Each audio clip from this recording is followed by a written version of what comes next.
So hi everybody, this is Carolina Millan, and today I have a special guest with us, Mr. Scott Stratten, aka Unmarketing. How are you today? I am so happy to be hanging out with you again on this together. It's nice to see your smiling face, and we've been connected for a long time, so it's I nice know. to be connected like this. Thank you. It is my absolute pleasure as well. Like every time I see you on Twitter, it brings back memories from Uh, the 2009 and the old days. That's the right. old Almost days. 10 years. Yeah, it's been quite a ride. It's crazy. So let's talk about that. First of all, for the one or two people that may not know who you are yet, um, why don't you tell us a little bit about what you currently do and, well, what you used to do before this whole social media storm? Uh, let's see. So it's been almost a decade now where uh, right now to this point where you started out with really with social media and unmarketing, which was stop marketing, start engaging, and which blew up when Twitter blew up. And we've written, myself and Allison, my wife and partner and co-author, we've done 5 books, or really 7 books, because we've unmarketing has been come out 3 different times now, being updated each time. And to the point now, it's funny because now it's not. I don't even do talks on social media at this point. Really, it's almost like that part had become not commonplace, but people know about it at this point. And so I talk more about a disruption at this point in all industries, and what's going to disrupt something next. And the best definition I have of disruption over the past decade has been social media. It was adopted quicker than any technology, any kind of disruptable communication method in history. And so it's still about that stuff, and it's not, so for me, I used to do consulting and marketing. I used to be a sales training manager. I had a kind of an agency with marketing, and now all I do is I give keynote talks at companies and conferences. So I'm on the record for this year of 70 keynotes around mostly the U.S. and Canada, and Wow. some international. And yeah, it's all I ever wanted to do, though. I wanted to be a speaker since I was 12. So I'm real happy. Man, I love it. Wow. I think this year I only did like 5 or 6 speaking engagements, so I have a long way to go. Well, yeah, but things come with that, though. Yeah. With being you can't. I can't do my keynote here in my front room at home, and until holograms get better, I have to go to the place. So this year I'll be part of a high level loyalty program for 4 different airline groups. Like it's not. That's not nothing to brag about. That's a lot of planes and a lot of hotels. But for me, the balance is that I might be away 150 days a year, but when I'm home for over 200 days, I'm home. I don't do consulting anymore. I don't go into an office. So I get to be home, present, Yeah. and be there for the majority of the year still. Yeah. Yeah, yeah. I mean, that's still a good place to be anyway. So, Right, right. well, since you mentioned loyalty, I wanted to talk about that. I was listening to one of the last episodes of your on podcast, and you guys were Yeah. talking about the concept of loyalty. And I think you even used the example of airlines or something, or maybe I missed it. Yes. What do you think? I mean, what do you think brands are doing today to create real loyalty? And more importantly, what does loyalty really mean? Because it's not about the points and the Oh miles. yeah. You nailed it right there. It's a great question and point, because loyalty to us isn't about a point system. It's not about a Yep. plastic card that gets you frequent flyer miles or bonuses, and it's worth really fractions of a penny when you earn them. Although they work, by the way. I certainly I fly Air Canada a lot, and I don't even like the airline as an airline. I fly them because they do the most direct flights out of True. Toronto, where I live, and I would fly Satan Airlines if it was the only direct flight from here to Cancun for a gig. So I'm not. I have to preface my loyalty talk with saying, there's a priority of Yeah. loyalty. So let's say I'm driving and I pull up to there's gas stations on each corner, and the gas station over there that may give me an extra point in loyalty is harder for me to drive to because of the direction I'm going. Well, that's now based on convenience. But if the next gas station on the next other side of the street, the way I'm driving, gives me air miles for me, then I might pull into that one. So loyalty, when it comes to a point system, is still also based on a convenience. Sometimes loyalty to a brand is immune to point systems. Loyalty is because of the brands we love. Now, one of the reasons why somebody might love a brand is because of the loyalty system they have. We've used it. Casinos were the pioneers of loyalty cards and programs and points. But what a lot of people, I think it would scare a lot of people. In the past year or two, it's come out a lot, where I said a couple of years ago at a conference that consumers would throw up if they knew how much data we knew about them and collected, and that loyalty programs aren't about getting you to come back. Loyalty programs are about your data and spending patterns, and then the world famous Air Miles program that is from here in Canada sells the data. Like they're a data company. They're not a loyalty company. And I think loyalty is built through not only sales and product and service, but also how we deal with when things go wrong. And we talked about, one of the things we talked about on that show you're referring to is the service recovery paradox. And what that paradox is that your company can look better to a customer and they become more loyal after you fix the mistake than if the mistake didn't happen. That's fascinating, to me, where a screw up can help you. It's a weird way to think about it, that when something goes wrong, it actually can be a good thing because they will become more loyal if you fix it in a efficient manner, in a quick manner, and in a way that's satisfactory to them. So in theory, that screw ups are actually a good opportunity. Absolutely. And they give the brand or anybody a chance to redeem themselves, I guess. And I think that's when customers complain, they're hoping you will redeem yourself. I think the worst type of complaint a brand can have is one they don't hear. Because then you don't have any opportunity to fix it. And I think that's important. I think when people are complaining, when we say something on social media, when we say something to you, what we're saying is, help me. Right? Help me look at you better. Help me realize it, because we're not going to avoid screw ups. There is no company out there that is not screwed up. It's how we recover from it. Yep, 100%. How you come back from the screw up. And sometimes you end up attracting other people who didn't even know about you because the story went viral or something.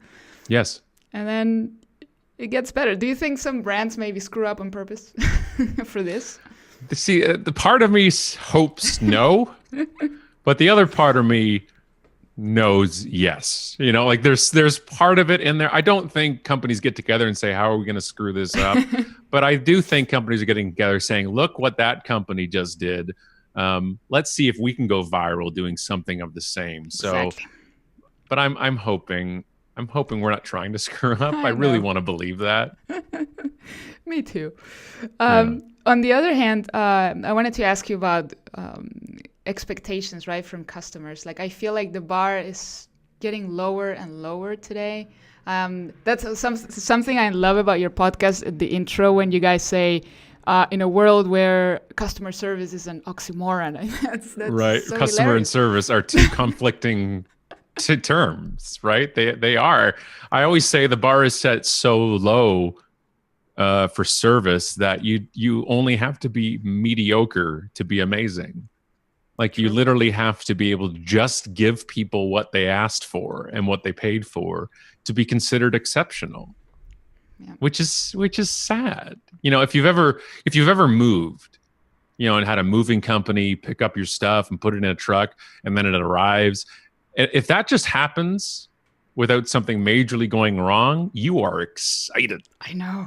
You're excited that you got your stuff went in a truck and then it came to your next place and it got out of the truck, which is a sad thing, but encouraging for companies that don't think they can do incredible things. Mm-hmm.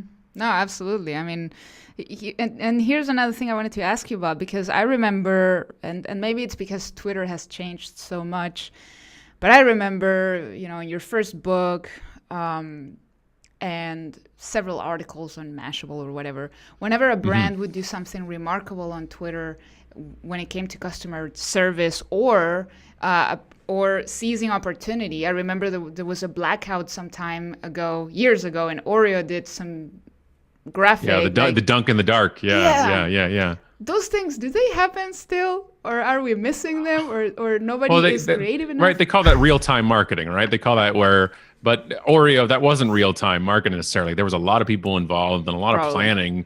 There's a lot of planning to be spontaneous, which is a funny sentence. But there's still stuff blowing up all the time. And, the problem with that moment, which was a great moment, is when the power went out at the Super Bowl, with a few 100 million people watching it on TV, and they did it perfectly. The problem is marketers saw that and said, "Oh, we can do that too," and didn't realize what went behind the scenes. We never see the behind the scenes.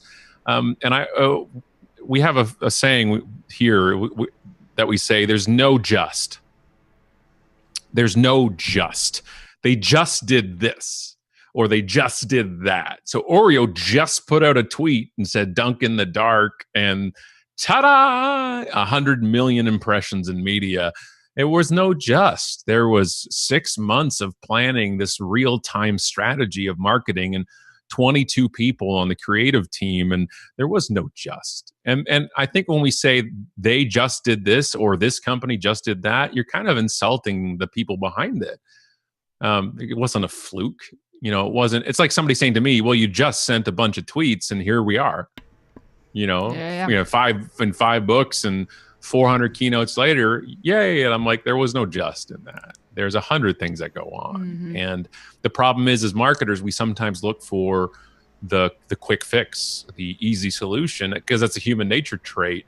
And I don't blame marketers for doing it a lot now, because what's different today than was 5 years ago or 10 years ago was the unending appetite and demand for content that has no shelf life. So not only do we have to now keep constantly creating content, not making the best content, but constant content, and that content even has a shelf life of 24 hours. We're making content for Instagram stories and Snapchat that disappear in a day. We're creating posts for Facebook on our brand that the EdgeRank algorithm, if they allow it at all to go on people's feeds, time decay kicks into the algorithm, and after a day or two, it may as well not have been written. True. So I feel for marketers who are looking for the just, because I just want help. You can't create compelling content on a daily basis like that for the most part. It's impossible. Yeah. It's like journalism, where journalism, to me, an investigative journalism takes months. It can take years. And the story comes out, that deserves more than 24 hours out there. That we need real content. We need stuff that resonates and stays. Yeah, and I think the part of the problem is the people that go and create that daily content, especially you see that on YouTube.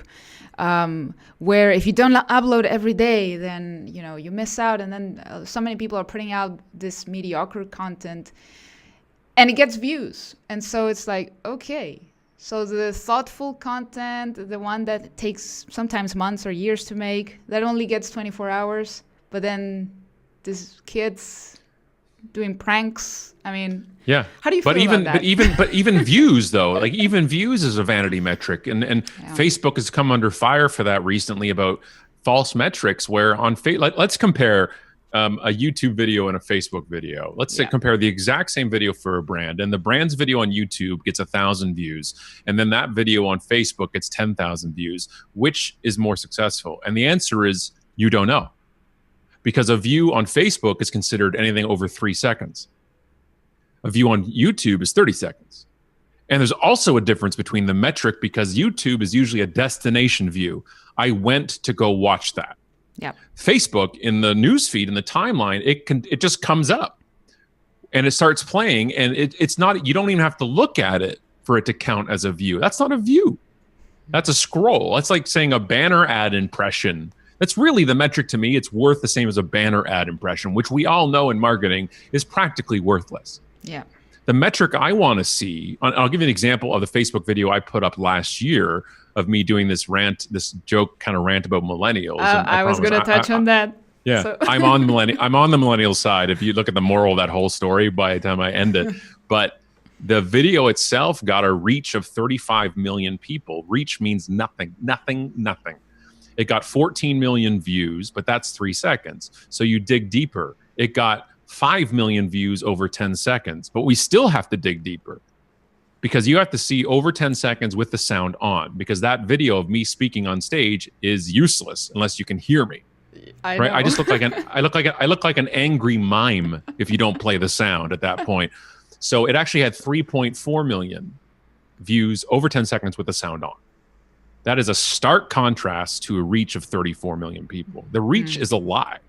That should be the t-shirt, right? Reach is a lie, because it is. It doesn't. Impressions, that's a banner ad term. Impressions is a banner ad term for those of us that have been in the business for any length of time.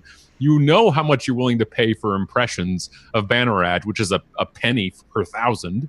Yep. And that's what it's worth on Facebook. Why do we then turn to Facebook and go, whoa, but it's our reach? Reach is impressions. Why are we just changing the word and think it's valuable again? It's not. No, it's kind of like fooling yourself. Oh my God, I reached so many people today. No. It's a nice ego stroke. Hey, when I went viral on Facebook and the kids would see it and their friends saw it, they're like, whoa, I'm feeling pretty good. But when you dig it down, when you actually look at the analytics of it, it's not what you thought it was. And but here's the thing: that video cost me nothing to put up. I didn't pay to promote it. It didn't. So it was a nice ego stroke, and I got 0 speaking inquiries because of it directly. Really? Oh. But I put up my speaker trailer. It's like my demo video for speaking, and I got 14 inquiries. See? And that got 4,000 views. So you see the difference at the end of the day. None of those metrics matter, all the way down to 10 seconds plus, audio on, everything else, if they don't move the needle you want it to. Now, if your needle is views or your needle is reach because that's what your client wants or that's what your boss wants, then go on and be your bad self and go do that. You're just fine. But if you want it in your marketing heart, and I think marketing is driving brand awareness and creating a desire to potentially walk into the sale part of things, then I think that we need to hold ourselves accountable to a better metric. And at least on YouTube, you would have gotten paid some money in AdSense for those 3 million views. Right, exactly. Like I would have made a couple bucks at least, but it wouldn't have gone the same because I posted the same thing on YouTube and it didn't go. So, you know what I mean? It's and I did that as a test. Like I did that just to show the metrics of it. Like that was the funny part about it. I was just like, let me show you, because I did 2 versions of it. One without letterboxing around it and just put it out there, and it got 250,000 views. And then once with the black bars on it and with a text the entire time. And the text said what old people mean when they say millennials.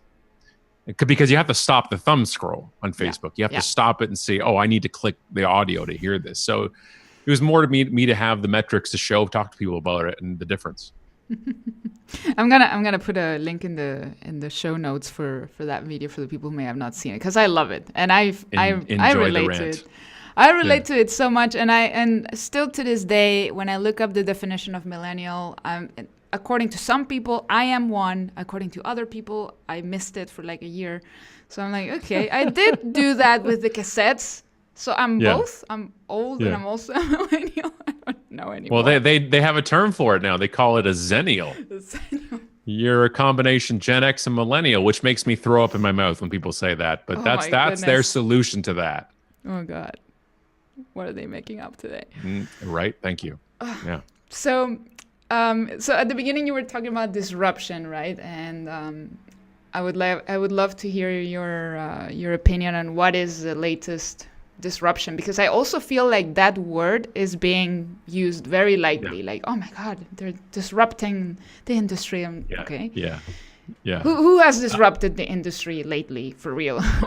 To me, disruption, the definition of disruption is change without time to resist it. That's disruption to me. Things just coming in and you're just like, what's happening? And I love disruption. I find it fascinating. I love one of the disruptive things that's happening right now I know in the United States is like the scooter rental industry, where cities are having companies like Bird and Uber and Lime and Razor are just dropping off hundreds of these electric scooters in a city, and you take an app and you scan the code on the scooter and you rent it for $1 plus 15 cents a mile. And then you ride it to wherever you're going, electric scooter, and when you're done, you just leave it there. And then you're done. And I've done it in Denver and in San Diego. Cool. And it's, you just leave it places. Then you open the app up, look for where a scooter is, you go grab it and you scoot away. And the interesting thing is, like, these companies aren't getting permission from the city. Huh. They're just dumping them there. And then people start using them. And the city's like, hang on, what are you doing? And they're like, oh, I'm sorry. And the city then confiscates all the scooters, fines them some small amount, and then they work out a deal. It's so much better and unethical than companies going to cities saying, can we bring our scooters here? And it would take years. They're just like, no, screw you. We're just dumping the scooters in your city. So now they're all over the place, and they've been valuated at, Allison's just coming in the door, so the dogs are going to bark in a second. Oh, that's okay. There you go. So they're valuated at, now these companies are valuated at billions of dollars that didn't exist a year ago. Like, crazy. Industries out of nowhere that had no footprint anywhere are now exploded in places. And I find it fascinating. I find it fascinating what's being happening in the music business right now with Spotify. Not Spotify themselves as a company. They've been around for a while, but that they're disrupting the industry by starting to sign artists and musicians directly. Oh, I wasn't aware of that. Yeah, so that talk about disruption. They're sending billions of dollars to these record labels for royalties. And they're saying, instead of sending all that money that way, how about we give the artist 10 times more than they're receiving right now, and we'll just keep a fraction of that. True. And so I find that also it's currently blowing my mind. I find the online mattress industry is fascinating. That you can order a mattress for your bedroom through the mail, and it gets shipped to you. And we have 6 of them here. We our whole house is ND mattresses that we've ordered from the mail. Like, I never thought I'd say that in my life, that we could do that, and here we are. So, and I find that stuff fascinating. I find that typically, like Amazon creating stores where there's no cashiers, and you just it's all has RFID chips in them, or you scan them as you go and you walk out of the store. And I still waiting for flying cars, I guess, and then those right, and those typical things, right? But I find it really interesting, and I think it's like when the industry thinks, whatever industry thinks they can't get disrupted is the next one to get disrupted. And so disruption has to shake a thing at its core. Mm-hmm. Disruption isn't change. Disruption is like fundamental change. And we're in that now, which brings us back to millennials, and where the big problem with people that have with them is they've grown up in disruption, right? They know nothing but disruption, and it's not normal for us who are older to have so many fundamental changes so quickly in 1 year, let alone a lifetime. And like it took decades for electricity to be adopted. It took decades for the refrigerator to be adopted, and the microwave and the dishwasher. It took 7 years for the internet to be adopted. It took 5 years for smartphones. It took 2 years for social media. So this adoption curve is just straight up almost now. And it used to be a long, gradual climb. We could build up resistance to it over time. We could deny it. And if it did happen, we'd be retired by the time it happened anyway. So we'd be okay. And now that's not the case. Yeah. Well, I'm still resisting voice, for example. When I say voice, I mean Alexa and all these creepy things you have in your... Us too. No. Us too, yeah. Like, for me, that's allowing no, that's too much. Like my phone is already spying on me. I don't need this intelligent machine spying on me. Plus, we don't have Amazon locally here. So what would I ask her to buy for me? Nothing. Hey, get me toothpaste. Oh, it's going to be here in 2 weeks. But if you look at the adoption curve of the smart speaker, it's been slower. No. No. It's been faster. Oh. It's been the faster than mobile phones. Wow. Faster than the tablets. Faster than and I don't. And here's the thing, I don't know why. Like I don't, because I don't like them either. We don't have them in our house either. No. And but I just know I've seen the data, and they have been adopted very, very quickly. I mean, I see that as invasive as, in the future when they ask, hey, do you want to get a chip inserted in your bone so that, at all times you know where you are? Sure. We are so close to that. We're so close to that. Yeah. I was watching that movie. It's not a great movie at all. The Circle. I don't know if you've seen it. I've not watched it because I've heard it's not good at all. It's not good at all. Because it doesn't really leave anything to imagination. You know from the beginning what's going to happen. Yeah. But I feel like we're not even that far, and that's probably no, we're not. We actually have some. We've talked about it on the show where there's been a few companies that have employees have implants. Oh. They scan when they're coming in for the day. They scan when they're leaving. They use it for vending machines and. Oh my God. Yeah. See, we're there. We're there. Like that's the thing about technology that freaks me out, and I guess I'll resist it until you have no choice. Until they get rid of everything else that allows me to do the same thing. Until you're the last person without the chip inside. Well, I was watching, and I'm not huge in conspiracy theories, but sometimes they're fun to watch. And there's one about all of these companies that ask for your DNA so that you know your ancestry. And there's a conspiracy theory that says, oh, you know what they're doing? They're gathering your data because in the future you will want your DNA, and they'll sell it back to you. Like what? Mm-hmm. I'm sure. But all bets are off once that whole NSA thing happened a few years ago, and they admitted, you know what? Yeah, we actually have been listening to all your phone calls, and we have been reading all your texts. And you're like, now it's just like, you know what? I can't argue with it anymore. I can't argue that they're not actually just taking our DNA and then even selling it to the highest bidder. And Facebook turns around, it's like, yeah, we sold it to Cambridge Analytica, and whoops. Oops. Like what? I can't argue it now.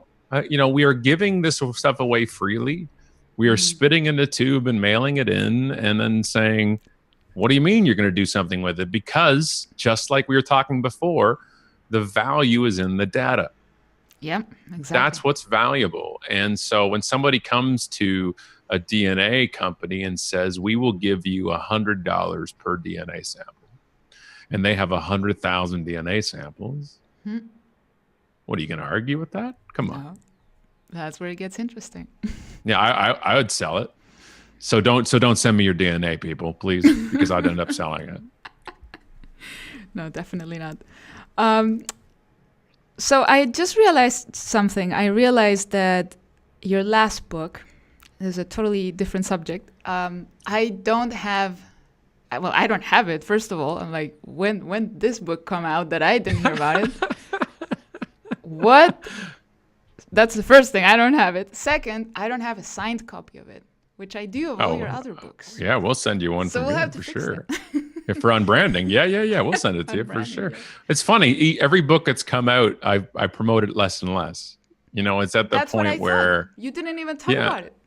No, not really. I guess it's one of the problems when things are called unselling and unmarketing and unbranding.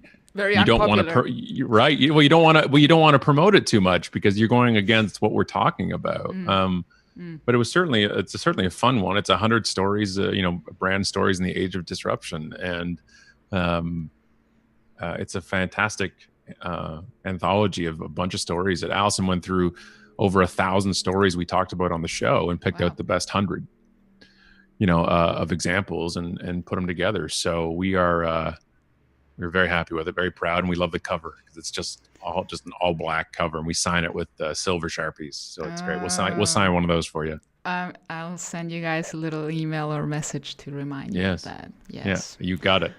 Anyway, we'll promote it here. I'll put a link in the description. Do you have anything else on the works? Any exciting projects, books, or anything else coming up?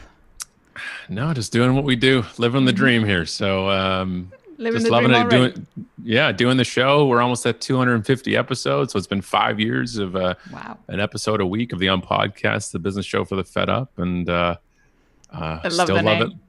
Love it like the first day we did it from till now. So we're keeping doing it. Amazing. Well, Scott, don't want to take too much more of your time. Thank you so much again for your time today. And any final words of wisdom you may have for people listening who, I don't know, maybe they want to disrupt themselves. Or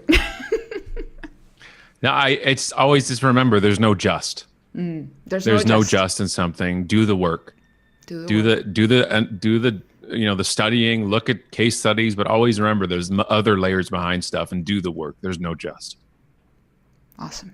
I love that. That's going to be a bumper sticker. There's no just. T-shirt and a bumper sticker coming soon. There you go. Coming soon. Thank you so much. Say hello to Allison. You're welcome. And I'll talk to you soon. I'll let you know when the episode airs. Oh, there's a motorcycle. Hopefully you can share it. I'd love it if you do. Will do. Awesome. Thank you. See you soon. Good seeing you.